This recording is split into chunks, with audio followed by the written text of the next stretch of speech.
नमस्कार। मेरा नाम नीरज है और आज आप लोगों के सामने मैं कुछ सिखाने नहीं बल्कि एक इन्फॉर्मेशन शेयर करने आया हूँ, जो इन्फॉर्मेशन आप लोगों के बहुत ज़्यादा काम आने वाली है। देखिए दोस्तों, हर इंसान अपनी लाइफ में कुछ ना कुछ बेहतर ज़रूर चाहता है। आप भी कुछ ना कुछ बेहतर चाहते हैं, इसलिए इस वीडियो को आप देख रहे हैं। हो सकता है कुछ लोग अपनी लाइफ में अच्छा पैसा चाहते हैं, हो सकता है कुछ लोग अपनी लाइफ में अच्छी गाड़ी चाहते हैं, अच्छा घर चाहते हैं, हो सकता है कुछ लोग समाज को और अपनी फैमिली को देने के लिए थोड़ा और टाइम चाहते हैं और क्वालिटी टाइम चाहते हैं।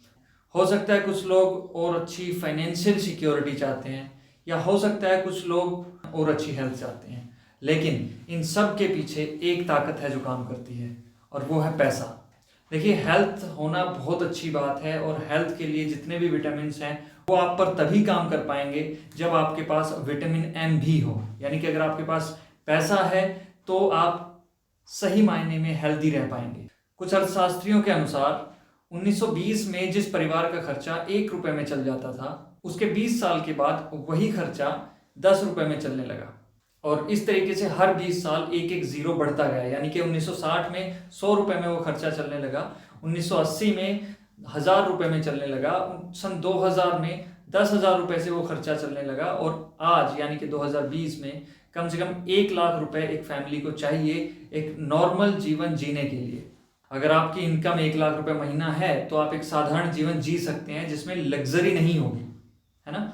अगर आज आपके पास 1 लाख रुपए की इनकम नहीं है तो हो सकता है शायद आपके बच्चे अच्छे स्कूलों में ना पढ़ रहे हो सकता है शायद घर के सामने एक अच्छी गाड़ी ना खड़ी हो सकता है आप वो लाइफ ना जी पा रहे हो जो जिंदगी आप जीना चाहते हैं, राइट। तो 1 लाख रुपए महीने का होना आज की जरूरत है, ड्रीम नहीं, है ना।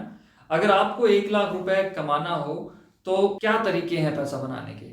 रॉबर्ट टी कियोसाकी, जो कि बहुत बड़े इकोनॉमिस्ट हैं, उनके अनुसार पैसे कमाने के 4 तरीके हैं ईमानदारी के साथ। पहला तरीका यह है कि आप कहीं पर जॉब कर सकते हैं, यानी कि आप किसी के अंडर काम करें, आपका एक बॉस होगा जो आपको अनुशासित रखेगा, आपको ऑर्डर देगा, और 8-10 घंटे काम करने के बाद महीने का 1 लाख रुपए वहां से आप बना सकते हैं।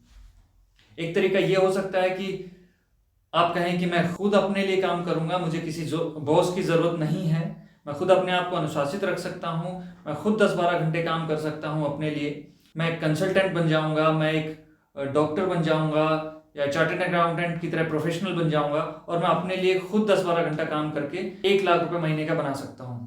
आप इस तरीके से बना सकते हैं। तीसरा एक और तरीका है कि आप प्रॉपर्टी खड़ी कर दीजिए, यानी कि कुछ इन्वेस्टमेंट कर दीजिए। मान लीजिए दिल्ली या गुड़गांव जैसी सिटी में अगर आप 1 करोड़ रुपए की प्रॉपर्टी खड़ी करते हैं तो 20,000 रुपए का रेंट आ ही जाता है। तो अगर आपको 1 लाख रुपए इस तरीके से चाहिए तो आप 5 करोड़ रुपए इन्वेस्ट कीजिए, कोई प्रॉपर्टी खड़ी कर दीजिए, और वहां से भी 1 लाख रुपए मंथली आप बना सकते हैं। इन तीनों तरीकों में सबसे अच्छा तरीका कौन सा है? तीसरा तरीका, राइट। बिकॉज तीसरे तरीके में आप काम करें या ना करें, रेंट तो आता ही रहेगा, लेकिन 5 करोड़ रुपए हो तब तो। एक और तरीका है, चौथा तरीका। अगर कुछ लोग, यानी कि मान लीजिए 10 लोग आपके लिए काम करें और आपको 10-10 हजार रुपए का प्रॉफिट बना कर देने के लिए तैयार हो, तब भी तो 1 लाख रुपए आ गया। पहले तरीके में आप खपते हैं किसी ऑर्गेनाइजेशन के अंदर, दूसरे तरीके में भी आप खपते हैं, बल्कि ज्यादा खपते हैं, बिकॉज खुद आप एक ऑर्गेनाइजेशन हो गए। तीसरे तरीके में आपका पैसा खपा, और चौथे तरीके में आपके लोग खपे। चौथा तरीका जिसमें लोग आपके लिए काम करें, ये तरीका इस्तेमाल करते हैं टाटा, बिरला, अंबानी और बिल गेट्स जैसे लोग, वॉरेन बुफे जैसे लोग तीसरा तरीका इस्तेमाल करते हैं, इन्वेस्ट करते हैं। अगर आपके पास पैसा नहीं है लगाने के लिए, तो आपके पास क्या है ज्यादा लगाने के लिए? आपके पास पैसा ज्यादा है या आपके पास लोग ज्यादा हैं? तो क्या है आपके पास? सिंपल सी बात है, इंडिया के अंदर लोगों की तो कमी नहीं है। अगर लोगों को लगाकर आप पैसा बना सकें तो इसमें बुराई क्या है ना। कहने का मतलब यह है कि जिस तरीके से इस कमरे को ठंडा करने के लिए एक सिस्टम काम कर रहा है, लाइट लाने के लिए एक सिस्टम काम कर रहा है, उसी तरीके से आपकी लाइफ में भी पैसा जनरेट करने के लिए एक सिस्टम काम कर सकता है। 1900 के दशक में लोग उनके लिए काम किया करते थे जो लोग पूंजीपति होते थे। मान लो टाटा जैसा कोई आदमी आता था, एक फैक्ट्री डालता था और लोगों को सैलरी पर रखता था, लोग उनके लिए काम करते थे। आप भी लोगों को सैलरी पर रखिए, लोगों को पैसा दीजिए, लोग आपके लिए भी काम करेंगे। मान लो 1000 लोगों को टाटा ने काम दिया, अगर वो 10-10 घंटे भी काम करते हैं तो एक दिन में कितना काम कर लेते हैं? 1 लाख घंटे। तो इस तरीके से टाटा के लिए दिन में 1 लाख घंटे काम हो जाता है, और इतना काम हम अपनी पूरी लाइफ में नहीं कर सकते। लेकिन क्या हमारे लिए ये संभव है कर पाना? शायद नहीं। इसी को कहते हैं फाइनेंशियल कैपिटल। लेकिन 1950 तक आते आते पूंजी की डेफिनेशन ही बदल गई। 1950 में एक कंपनी आई जिसका नाम था मैकडोनाल्ड। उसने कहा मैं टाटा जैसा बड़ा आदमी नहीं हूं, लेकिन मैं टाटा जैसा बड़ा आदमी बन सकता हूं। मैं एक सिंपल रेस्टोरेंट हूं, लेकिन मैं अपने जैसे बहुत सारे रेस्टोरेंट खोल दूं तो मैं भी टाटा की तरह बड़ा आदमी बन सकता हूं। और उसने फ्रेंचाइजी पैदा कर दी। और इसी कॉन्सेप्ट को बाद में बाटा ने इस्तेमाल किया, पिज़्ज़ा हट ने इस्तेमाल किया, डोमिनोज ने इस्तेमाल किया, और उन्होंने भी फ्रेंचाइजी सिस्टम से काम करना शुरू किया। और इन लोगों ने दाम की बजाय नाम की खेती कर दी। मैकडोनल्ड ने एक बर्गर बनाया, बहुत बढ़िया बर्गर बनाया, और वही बर्गर बनाना सब लोगों को सिखा दिया। इस तरीके से उन्होंने 10,000 आउटलेट्स पैदा कर दिए। अगर 10,000 आउटलेट्स दिन में 10 घंटे काम करते हैं तो वो भी दिन में 1 लाख घंटे काम करने लगे। इसके लिए क्या चाहिए था? Brand capital. क्या आपके पास और हमारे पास कोई ऐसा ब्रांड कैपिटल है जिसको लेकर के हम भी फ्रेंचाइजी दे सकें? वो भी नहीं, पॉसिबल नहीं है। यही कारण है कि पारंपरिक तौर पर बहुत सारे लोग बिजनेस में घुसने के बारे में सोचते ही नहीं है। लेकिन 21वीं सदी में एक और कैपिटल पैदा हुआ, एक और चीज पूंजी बन गई, और वो पूंजी इतनी आसान थी कि हर आदमी के पास वो पूंजी थी, और वो पूंजी थे लोग, कॉन्टैक्ट्स। 21वीं सदी में सबसे बड़ी ताकत उस इंसान के पास है जिसके पास कॉन्टैक्ट्स हैं, जिसके पास नेटवर्क है, जिसके पास लोग हैं। अमेजोन को देखिए, अमेजोन क्या बनाता है? कुछ भी नहीं। इतनी मेहनत से कुछ कंपनियां प्रोडक्ट्स बनाती हैं, अमेजोन उन प्रोडक्ट्स को बेच देता है। अमेजोन क्या बनाता है? अमेजोन नेटवर्क बनाता है। मुकेश अंबानी जियो में क्या बना रहे हैं? नेटवर्क। फेसबुक क्या है? नेटवर्क। मेक माई ट्रिप क्या है? नेटवर्क। ओयो क्या है? नेटवर्क। उबर क्या है? नेटवर्क। CNN क्या है? Cable news network. तो 21वीं सदी में सबसे बड़ी ताकत उसी के पास है जिसके पास नेटवर्क है। आज वो बड़ा आदमी नहीं है जिसके पास करोड़ों का माल है, वो बड़ा आदमी है जिसके पास जाल है। अगर आपके गोडाउन में करोड़ों का माल पड़ा हुआ है तो आप जीरो हैं, लेकिन किसी को अपने नेटवर्क में लाखों का माल निकालना आता है, वो हीरो है। अमिताभ बच्चन इसलिए हीरो है क्योंकि अगर वो बोल दे कि नवरत्न तेल अच्छा है तो करोड़ों लोग उसकी बात मानने को तैयार हो जाएंगे। बाबा रामदेव क्यों फेमस है? क्योंकि उनका नेटवर्क ग्रो कर रहा है। चाहे आप अभिनेता हो या राजनेता, चाहे यूट्यूब का कोई सेलिब्रिटी हो या किसी मीडिया की पर्सनैलिटी, अगर आप किसी को जानते हैं तो इसका मतलब आप उनके नेटवर्क में हैं। और हम में से हर इंसान अपने ही स्तर पर बैठा हुआ एक नेटवर्क का मालिक ऑलरेडी है, और चाहे तो और बड़े नेटवर्क का मालिक भी बन सकता है। जितना बड़ा आपका नेटवर्क होगा उतनी ही बड़ी आपकी नेटवर्थ होगी, और इस बात को प्रूव कर दिया है फेसबुक जैसी कंपनी ने। अब मुझे एक बात बताइए, अगर आपके पास एक खेत है और उस खेत को आप जोत नहीं रहे हैं तो आप सही कर रहे हैं या गलत कर रहे हैं? अगर आपके पास अतिरिक्त पूंजी है और उस पैसे को आप निवेश भी नहीं कर रहे हैं तो आप गलत कर रहे हैं या सही कर रहे हैं? अगर आपके पास एक फ्लैट है, खाली पड़ा हुआ है, और उस फ्लैट में आप रहते भी नहीं हैं और उसको आप रेंट पर भी नहीं दे रहे हैं, तो आप बताइए गलत कर रहे हैं या सही कर रहे हैं? तीनों ही केसेस में, क्योंकि ये तीनों चीजें आपकी एक एसेट्स हैं, अगर आप इनका इस्तेमाल नहीं कर रहे हैं तो आप गलत कर रहे हैं। ये इकोनॉमिकली तौर पर हम सबको अक्ल है। वैसे ही अगर आपके पास कॉन्टैक्ट्स हैं और उन कॉन्टैक्ट्स के जरिए आप पैसा नहीं बना रहे हैं तो आप गलत कर रहे हैं या सही कर रहे हैं? आपका जो एक सोशल नेटवर्क है वो आपका एसेट है, इस बात को इकोनॉमिक ने प्रूव कर दिया है। अगर आपका 500 लोगों का भी सोशल नेटवर्क है ना, एक एवरेज एक सर्वे के अकॉर्डिंग पता चला है कि एक इंसान का जो एवरेज नेटवर्क होता है वो 500 लोगों का सोशल नेटवर्क होता है। इनमें से कितने लोगों से आप पैसा बनाते हैं? 0। और इनमें से कितने में से बाबा रामदेव पैसा बनाते हैं? इनमें से कितनों में से मुकेश अंबानी पैसा बनाते हैं?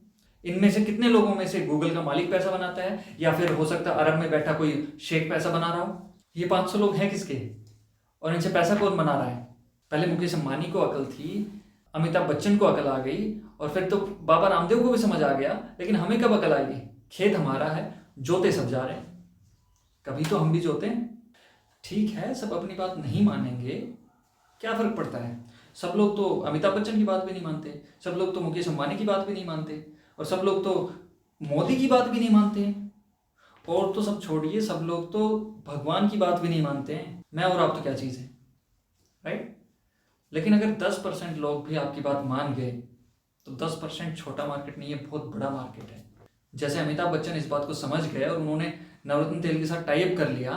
उसने कहा कि 100 करोड़ लोग जो मुझे जानते हैं वो मेरा खेत है, खेत को जोतने के लिए मुझे एक हल चाहिए, एक प्रोडक्ट चाहिए, और उन्होंने नवरत्न तेल का प्रमोशन कर दिया। 100 करोड़ लोगों में से 10 करोड़ लोगों ने उनकी इस बात को कैच किया। 10 करोड़ लोगों में से अगर 1 करोड़ लोग भी नवरत्न तेल अगर परचेज करते हैं तो 80 रुपए के हिसाब से 80 करोड़ का कारोबार कर दिया उन्होंने। 80 करोड़ में से अगर 3-4 करोड़ वो बना लेते हैं तो हम भी तो अपने 500 में से 4-5 हजार बना सकते हैं भाई। क्या ये प्रमोशन करने का अधिकार संविधान ने सिर्फ अमिताभ बच्चन को दिया है? प्रमोशन करने का अधिकार हम सब में से सबको है और हम करते भी हैं, अनायास ही करते हैं। आप किसी रसगुल्ले की दुकान को, किसी डॉक्टर को, किसी मिठाई वाले को या किसी रियल एस्टेट कंपनी को प्रचार करते ही रहते हो, नेगेटिव या पॉजिटिव प्रचार तो करते ही हो। अगर यही काम आप ठीक से टाई अप करके करते हो तो आप भी अमेजोन, फ्लिपकार्ट या ओला की तरह आप बड़ा काम कर सकते हो। और आप अपने कॉर्पोरेट सेक्टर में यही तो कर रहे हो, आप किसी ना किसी चीज को प्रमोट ही तो कर रहे हो। जब एक फॉर्मूला आप एक सेक्टर में अप्लाई कर सकते हो तो वही फॉर्मूला आप लाइफ के दूसरे सेक्टर में भी तो इस्तेमाल कर सकते हो। जैसे अमेजोन किताबें बेच रहा था, उसने बाद में गैजेट्स भी तो बेचे, इलेक्ट्रॉनिक्स भी तो बेचा। अंबानी पेट्रोलियम बेच रहा था, उसने टेलीफोन भी तो बेचा। टाटा स्टील बेच रहा था, वो नमक भी तो बेच रहा है। तो फिर हम क्यों रोक लेते हैं अपने आप को एक ही सेक्टर में? अगर बेचना ही है तो सब बेचो। कितना फायदा है इसमें और कितना आसान है। क्योंकि कई कस्टमर ऐसे हैं जो लाखों का इन्वेस्टमेंट नहीं कर सकते लेकिन हजारों का कर सकते हैं। और इन्वेस्टमेंट भी क्या, ये तो खर्चा है, ऑलरेडी वो ये खर्चा कर ही रहे हैं, हमें तो सिर्फ उनको खर्चा करने का तरीका बताना है। आपके कई ऐसे फ्रेंड हैं जो मूवी जाने को तैयार हैं, कई ऐसे दोस्त हैं जो मूवी नहीं पिकनिक जाने को तैयार हैं, कई ऐसे जो पिकनिक नहीं ट्रिप पर जाने को तैयार हैं। सभी के लिए कुछ ना कुछ बनाकर रखो, सब कुछ बनाकर रखो अपने पास में। जाल है तो सारा खेल खेलो। मेक माई ट्रिप ने पहले फ्लाइट्स ऑपरेट की, फिर होटल्स ऑपरेट किया, फिर बसेस ऑपरेट की, फिर ट्रेन्स ऑपरेट की। क्यों? अरे कोई भी कस्टमर छूटने ना पाए। अगर आपके पास भी 500 लोगों का नेटवर्क है तो आप इसको क्यों छूटने दे रहे हो? इस नेटवर्क में कितना पैसा है मैं दिखाता हूं आपको। मान लो आपने 500 लोगों का कॉन्टैक्ट दिया। इन 500 लोगों में 3 तरह के लोग होंगे। पहले वो जो कहते ही आपकी बात मान जाएंगे और तुरंत आपके कहने पे शुरू कर लेंगे। दूसरे वो जो तुरंत नहीं मानेंगे, हाँ ना करते रहेंगे, सोच विचार करेंगे। तीसरे तरीके के वो जो बिल्कुल आपसे चिढ़ते होंगे, जो बिल्कुल आपको देखते ही मना कर रहे हैं, जो एमवे का नाम सुनते ही आपसे हो सकता है बहस भी करने लगे। जो कहते ही आपकी बात मानेंगे वो 10% लोग होंगे। 80% वो लोग होते हैं जो हाँ ना करते हैं, जो सोच करके इस बिजनेस को करेंगे। और 10% वो लोग हैं जो इस बिजनेस का नाम सुनते ही या एमवे का नाम सुनते ही भड़क जाते हैं। पता नहीं एमवे ने क्या कर दिया उनके साथ। मेरे हिसाब से एमवे एक सिंपल कंपनी है जो सिंपल तरीके से आपको पैसा देने में इंटरेस्ट रखती है। अगर हम इन 10% लोगों की बात भी सुने तो 10% कोई खराब नंबर नहीं है। इन 10% में से यानी कि 500 में से 50 आदमी भी अगर आपके साथ बिजनेस में आ जाते हैं, और मैं तो कहता हूं 50 छोड़िए, अगर 10 लोग भी आपके बिजनेस में आ जाते हैं और महीने में सिर्फ 10-10 हजार रुपए का बिजनेस करना सीख जाते हैं या 10-10 हजार का प्रोडक्ट को परचेज करते हैं, तो आपके लिए जो टर्नओवर होता है वो होता है 1 लाख रुपए का। 1 लाख के बिजनेस पर आपको प्रॉफिट होता है 7 से 8 हजार रुपए का। अब उन 10 लोगों का भी तो कॉन्टैक्ट कैपिटल है, वो भी तो आप ही का हुआ। अगर वो लोग भी इस बात को समझ जाएं कि भैया लक्ष्मी जी सामान खरीदने से नहीं सामान बेचने से आती है, और वो भी 10-10 हजार रुपए का सामान रिटेल करना सीख जाए महीने में, तो 110 लोग हो जाते हैं। 110 लोग 10-10 हजार का सामान रिटेल कर रहे हैं तो टोटल बिजनेस कितने का हुआ? 11 लाख रुपए का। और 11 लाख रुपए के बिजनेस पर जो आपका प्रॉफिट होता है वो होता है 1 लाख रुपए लगभग। अगर यही 1 लाख रुपए का बिजनेस करना आप 3 लोगों को सिखा देते हैं तो आपकी एक पोजीशन होती है एमरेल्ड। एंड एमरेल्ड की जो इनकम होती है वो 3 से 4 लाख रुपए मंथली होती है। और इसी तरीके से 3 की बजाय अगर आपने 6 लोगों को सिखा दिया कि 1 लाख रुपए मंथली वो किस तरीके से जनरेट कर सकते हैं, तो आपकी जो पोजीशन होती है वो होती है डायमंड, और डायमंड की इनकम 5 से 8 लाख रुपए मंथली होती है। इसके अलावा एमवे आपको इंटरनेशनल ट्रिप्स भी देता है जहां आपको इंटरनेशनली रिकॉग्नाइज किया जाता है। अंत में मैं सिर्फ आपको इतना ही बताना चाहूंगा कि मान लो अगर आपकी जिंदगी एक गाड़ी है तो क्या गाड़ी का गोल कभी भी सिर्फ यही होता है कि तेल ही भरना है? हमारी जिंदगी में इनकम का क्या रोल है? वही ना जो गाड़ी में तेल का है। अगर आप 20-25 साल की उम्र में कमाना शुरू करते हैं और 60-70 साल तक करते हैं तो आप जिंदगी भर तेल ही तो भर रहे हैं। तेल भरना तो लक्ष्य नहीं था, तेल भर के निकलना भी तो था। अब 70 साल तक तेल ही भरते रहोगे तो फिर कैसे चलेगा? रॉकेट में ईंधन भरने के बाद वो उड़ता भी तो है ना। अगर आपको दिल्ली से शिमला या मनाली जाना हो तो कितनी देर का सफ़र है बाय रोड? 8 से 10 घंटे। उस 8 से 10 घंटे के सफ़र में आप पेट्रोल भराने में कितना टाइम लोगे? 8 से 10 मिनट। अगर 10 घंटे की जर्नी है तो 10 मिनट लगना चाहिए। अगर 80 साल की हमारी लाइफ है तो कितने साल इनकम कमाने में लगना चाहिए? 8 साल। लेकिन हम कितने साल लगे लेते हैं? 60 साल। ये क्या बात हुई? अरे इनकम एक रिसोर्स ही तो है ना जिससे ज़िंदगी चलेगी। हम जिंदगी भर रिसोर्स को इकट्ठा करने में लगे रहते हैं और ज़िंदगी ख़त्म हो जाती है। तो आप लोगों को ये डिसाइड करना है कि आप अपने नेटवर्क का इस्तेमाल करके 60 साल में जितना काम कर सकते हो वो आने वाले 1 से 2 साल के अंदर वो काम करके एक अपनी लाइफ को एंजॉय कर सकते हैं। So thank you so much and wish you good luck.